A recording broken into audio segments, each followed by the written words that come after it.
Hey everyone, this is Chuck at the Dab Hut. Thanks for tuning in today. Today I'm going to show you the fastest and easiest way to clean your XL ceramic cups using a new method thought up and developed by Eskimo and Skrunkle on the Dab Hut Discord. This method is a real game changer because it saves you a ton of time. There's no overshoot, no cracked coils, just letting your device do all the work with continuous auto firing. If you've struggled with buildup and residue in your cups, this is going to make your life much easier. So let's get started. Here's what my ceramic cup looks like. Definitely, as you can see, some residue buildup on it there, kind of all over the place. Not necessarily all over the place, but there's some spill from me, pulling a bit hard on my rig. And so, really, the process is simple. We're going to be using, a 60-second auto fire cycle. It usually takes anywhere from 2 to 4 cycles to fully clean the cup, but that depends on, how dirty it is. But make sure you obviously take your turp pearl out first. That's an important step. You don't want to burn it off with the turp pearl in there. And then it's really simple. You just kind of begin your auto fire. So as you'll see here, it's going to start going. You're going to see it moving here. You're going to be seeing a lot of burn-off of vapor. And one thing I did want to notice is just kind of as you see, there's a couple different cage designs. This is the cage design. This clean one is kind of the current one that most of you have. It's really difficult to get perfectly clean and to get all of that carbon buildup off of that metal ring, but also the cup absorbs a ton of this heat on that metal ring, and it makes the burn off a little less effective. So that's one thing that I really wanted to highlight, and I'll discuss more on that later. Is just the general XL modded deck that I've got here. You'll see the new design doesn't have the cage, just a little bit of a lip here. And that's just so that you've got a little bit of rigidity, so that when you're swabbing out your cup, you're not obviously snapping the leads off or anything like that. But really, obviously I did the first 60-second cycle there. I'm on my second one. And as you'll see here on the mod, obviously you would need to zoom in to be able to see it, but the resistance will be locked in at 0.79 all the way through. It's just going to take that resistance and it's going to just continually apply it, which directly correlates with the heat as well.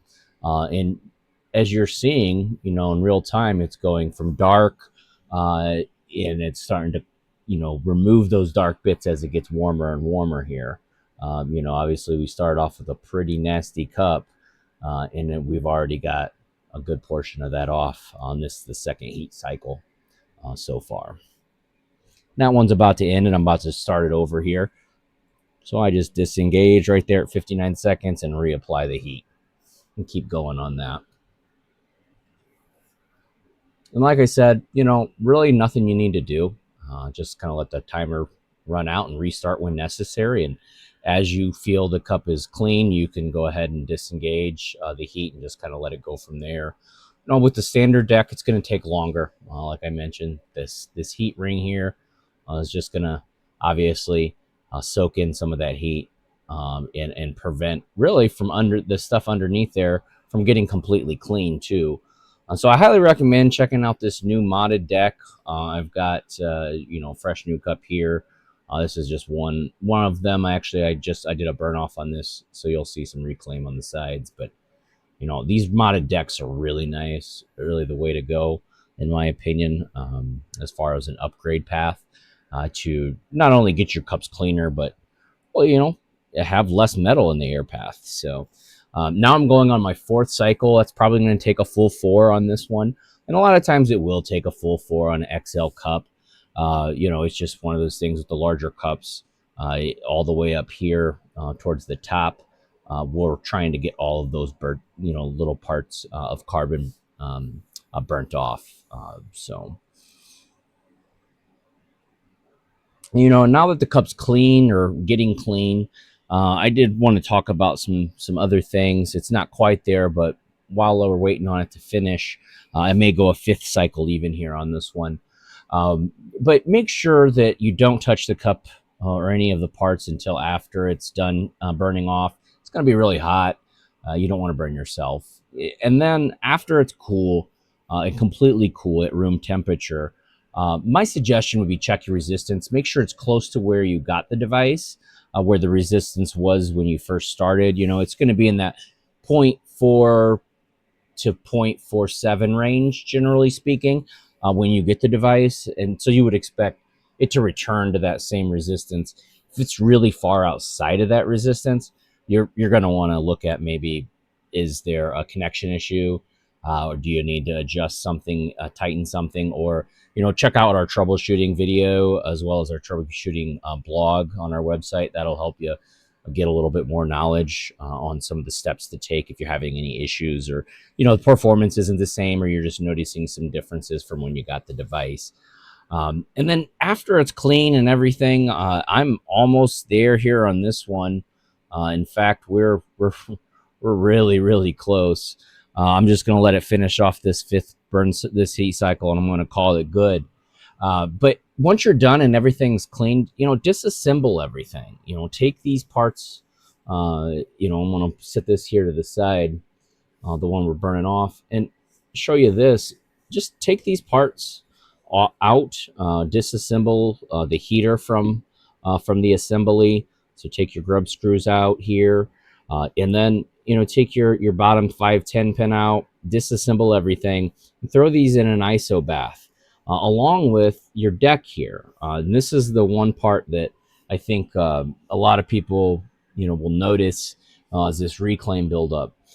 So after you've got your heated or your heater all cleaned up and ready to go ahead and take a Q-tip, get in there with the ISO, a little bit of ISO on that Q-tip to get that reclaim off.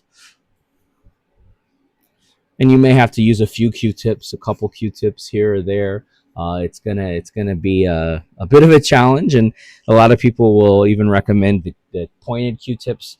A lot of those, a few of those come with our kits, and those are really great Q-tips, just a little more expensive, but I highly recommend them to get into these small crevices. I ran out, so I don't have any right now in my possession, but that's really the way to go about it, making sure that you've got everything and every part cleaned. So, you know, obviously you'll have your deck, that'll be completely cleaned out of ISO. Your heater will now be cleaned. Just go ahead and reassemble those, and then you're good to go. You know, back to kind of the beginning where you started. Fresh deck, fresh heater, ready to go. But I really appreciate you checking in with us, learning how to clean these cups, getting a little bit more troubleshooting tips and tricks. And if you found the video helpful, be sure to like, subscribe, drop a comment if you have any questions. And also, if you want to be a part of helping refine these methods, and just, you know, maybe there's something that you might know that would help us, you know, make the user experience better at the Dab Hut, join us on the Dab Hut Discord. A lot of great discussion happening there, and development on new devices and things that are coming down the pipeline.